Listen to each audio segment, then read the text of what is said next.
Welcome back, everybody. Today's episode is going to be a rather short one because it is an add-on of the Duck V3.1. In the Duck V3 tutorial video, we showed you how to build the core module, but we didn't show you how to store all of those pickles. And we've had several requests asking how to do the water stream. So that is what we are going to be focusing on in this video, is showing you how to get all of your pickles into a storage system. In the next episode, we will be covering how to get them into Shulker loaders into your storage system, and then we will talk about how to get your bones into your bone storage.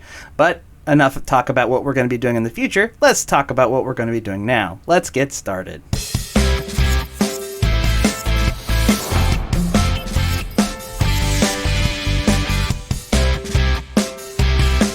All right, well, we are going to jump right into it, and we are going to come up to the back side of our farm. I call it the back side. There really is no difference. The farm is a mirror image, so depending on where you have your storage, that's the side you're going to go. You're going to go opposite of that, because what we're going to do is we're going to create a water channel that is going to push the pickles all the way to one side of the farm. Before we do that, I do want to call out something that has actually happened to a few of the members of our Discord. We help them work around it, but one thing that we need to talk about is the fact that a wall can be waterlogged. What that means is you can place a source block of water in the wall, and once you create a source block of water in between two sources of water, it becomes an infinite source of water, and it becomes very difficult to fix. The reason I want to call that out is in between each of our modules, we have connecting walls that are in between two blocks of source water blocks. The reason you need to be aware of that, on the outside of the farm, it's not quite as big an issue, because I can place a block of water directly underneath my wall, and everything would work just fine. I could then build a water stream, and it would take all of my pickles to the end of my farm. But what happens when you place a source block of water underneath a wall in between two source water blocks, you actually end up waterlogging that wall. And if that wall is waterlogged, and I'm not sure if you can see it, but if that wall is waterlogged, any pickle that lands over in this corner will very slowly or not at all exit the farm. If this has happened to you in your base, there is a really easy fix. You need a bucket of water, or a bucket. You need two temporary blocks. You'll place a block on each of the corner sides, and conveniently they are both glass blocks. That will cut off the infinite water source. You'll take your bucket. You'll take the water out of the wall. You'll have water in your bucket at that point. Just place it on the source water block below. Now that your bucket is empty, you collect that water, and then we can go to placing the water in a location that will not waterlog your walls. So if that has happened to you, sorry we didn't discover that early on, but now you know. That being said, this doesn't prevent us from placing the water directly under the wall. All we have to do is move it back one block. Now on the outside, it does not matter because there isn't a solid block of water on the opposite side. But for consistency, I am going to start one block behind the wall, just like that. And it's going to be one block down. I'm going to take yellow glass, because that's what we built our farm out of. And I'm just going to run it all the way until we are at our 8th block. And I know this to be the 8th block because water can only flow a maximum distance of 8. Once I am there, I'm going to dig down one block. And I'm going to dig down all the way until I am one block past my piston. We can add more blocks just for aesthetics. You don't really need to worry about it because the pickles will hit the wall and fall straight down, but I like to keep everything kind of uniform. So I'm just going to build out until I'm even with my piston. Next to our piston, one block below where we have dug out, we are going to place a block of packed ice. And then we're going to put a fence gate and open it. This creates a barrier for the water, but it allows items and players to pass through because it no longer has a hitbox. The reason we are going to do that is because on the block that we have not covered up with our border, we're going to break that out as well and place down a bucket of water. Now when an item drops into your water stream from your pickle farm, it will flow and then be redirected into a water stream going in the opposite direction. And we're going to do pretty much the same thing. We are at 2 blocks, so we're going to break out 4, 5, 6, 7, 8. We're actually going to break them all out, but on the 9th block you'll see that the water stops flowing again, and we are actually in line with our next farm. So we are going to go around to the other side. We are going to place down our bucket of water. Again, it needs to be 1 block behind our wall. Place it down just like that. And I'm going to place a temporary block behind it. Now, hopefully Colin hasn't jumped into the middle yet. Nope, he has not, because there is something I do want to draw your attention to. If you are building this water stream in the opposite direction, you'll notice that there is that channel in between the piston and the shifting floor. You are going to place the water bucket right next to it. And when we place our block down, it may look like our pickles will get stuck in the farm, but keep in mind that the floor is shifting back and forth, so any pickle that does land over here is going to immediately be redirected out of the water stream. So if you see this in your farm, that's because you're building on the side with the gap, and that is perfectly fine. You will have no issues. So let me go ahead and just replace that and get back to the side that I was working on. I placed the water block, again, 1 block behind the wall. You can see it did not create an infinite water source. And I added this to keep the water from spreading throughout my base. Returning to the front side of the farm, I am going to hop down and I'm going to break out until I get to the 8th block. And again, I know it's the 8th block because that's where the water stops. Go ahead and dig that block out and let that water flow. And just like before, we are going to add a block of packed ice right below in the same position as our first water stream. I'm going to place down a fence gate, open it up so there's no hitbox. This time, however, I'm going to break out a block caddy corner, replace it with packed ice, and add a fence gate there. The reason I want to do that is I want these pickles to hit a water stream that is much larger than a single layer of water. Because what can happen, pickles can come in at an angle, and if they go just right and they slide over, they can hit this gap, which there would be a gap because we would have packed ice here with the fence gate, and I don't want your pickles getting stuck. So we are going to shift the water stream back 1 block, and we're going to place down our bucket of water. We're going to continue to dig out until we get to the next layer, which is identical. Colin has already set that up for me. So once again, I'm going to break out a block diagonally from our packed ice, place down another piece of packed ice, add a fence gate, and open it. Now, if you have watched any of our previous water streams, you will know that typically we like to build the entire water stream with packed ice. That is simply because that's the way we like it to look. It doesn't do anything for your farm. People that say that it makes it faster, it does not make it faster when it's in flowing water. The only time you really need packed ice is when there is a gap in your water stream. We're going to continue breaking this out. You would continue this process for as many modules as you have.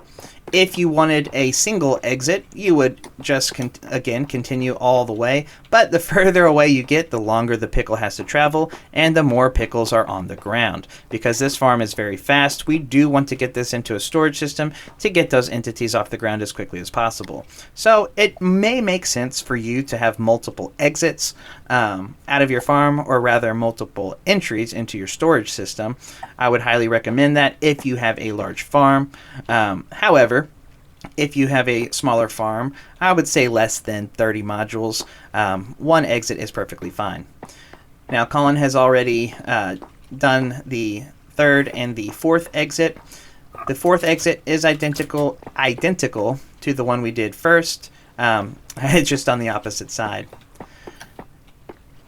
Now that we have an exit, we actually don't need this packed ice or this sign. If you break it, you'll notice that it is going to turn naturally towards our where we're going to place our bubble column. So at the very end, I am going to break out that block, replace it with packed ice, add a fence gate like always, and open it. Directly in front of our fence gate, we are going to dig down 2 blocks and place a block of soul sand. We are then going to build this up, including on top of your fence gate, and I'm going to go 6 blocks high. And so this is going to be the height of our storage system. We're going to build out our storage system. Keep in mind that this storage system isn't the most practical in a survival world because of how slow hoppers can be. Since we are designing this primarily for Donut SMP and other SMPs that have modified the hopper rates, this works extremely well for selling your items quickly. So I'm going to go about 3 blocks away from my column, and I'm going to place down 2 double chests. And I'm going to do this all the way to the end of my farm.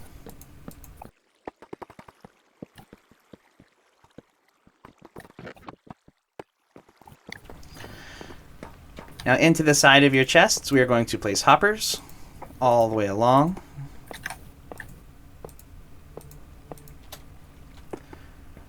And then we are going to count out 1 block and place another row of double chests.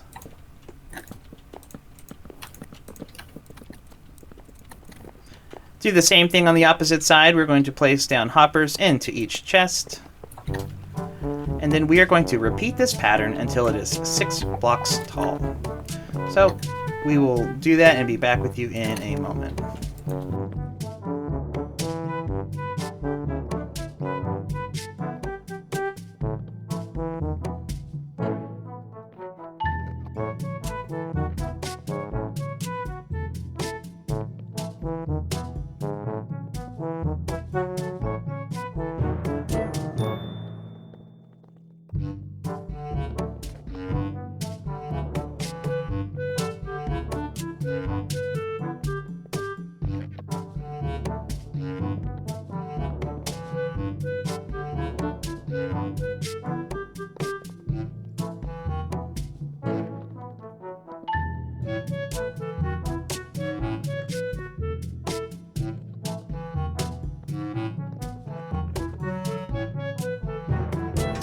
Alrighty, now what we are going to do is we are going to build our bubble column. So I am going to build up the opposite side of our bubble column that is towards our farm, because we are going to make a little turn once we get to our hoppers, and I want my pickles to exit towards my storage. So I'm going to build up 3 more. So the back 3 will be 7 blocks, the front column will be 6 blocks. I'm going to place a bucket of water right in the gap between the 3. Now if you don't want that water to spill out everywhere, you can place a temporary block or anything to hold that in, but for now just place that block of water. That will flow down, but you'll see it is not a bubble column. So Colin is going to grab some kelp, he's going to hop in there, and he's going to plant kelp, which will turn the flowing water into source blocks.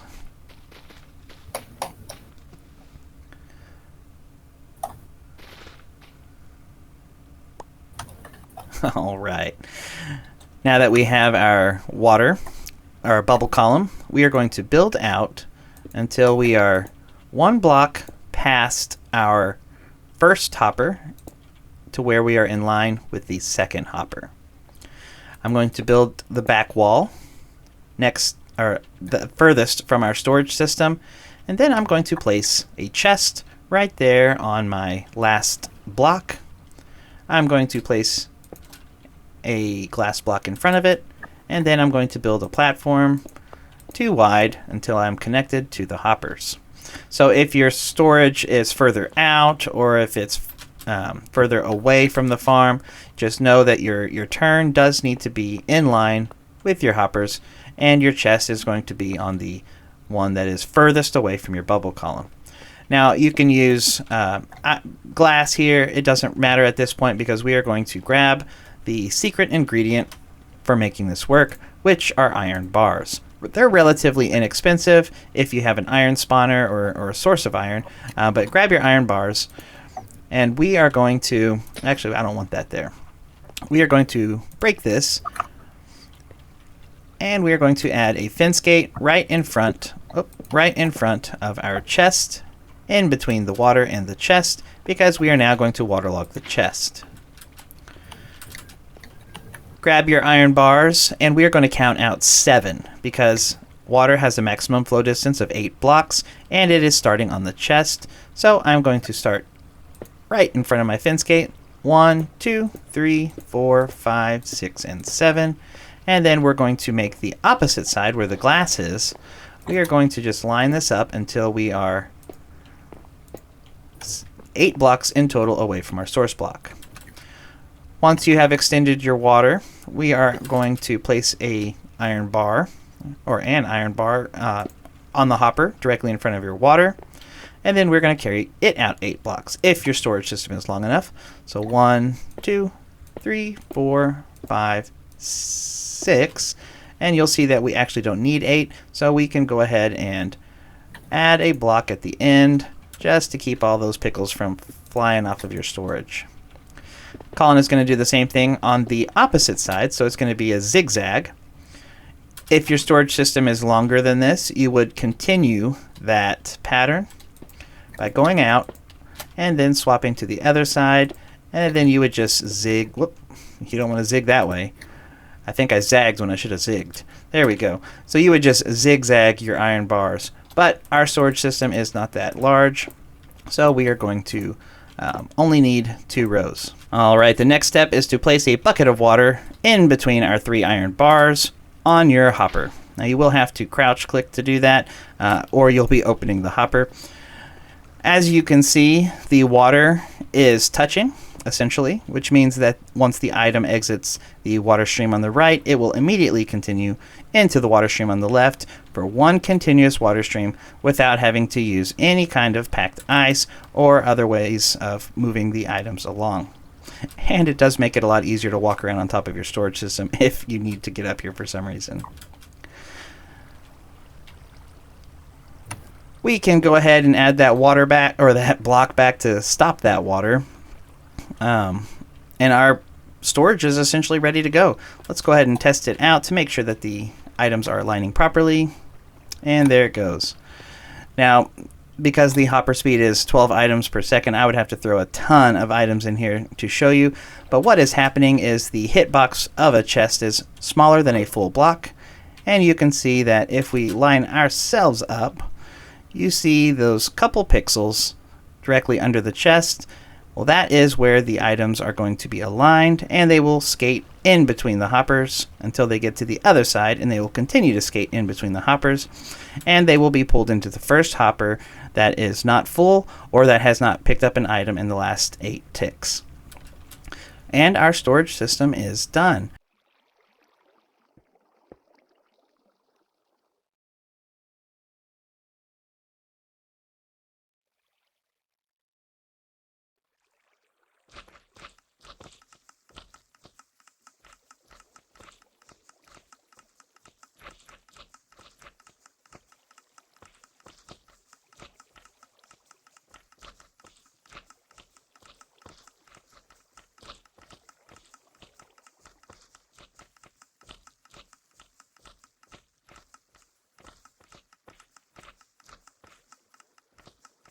Alrighty, well, we've let that run just for a few seconds, and you can see that those pickles are flying in.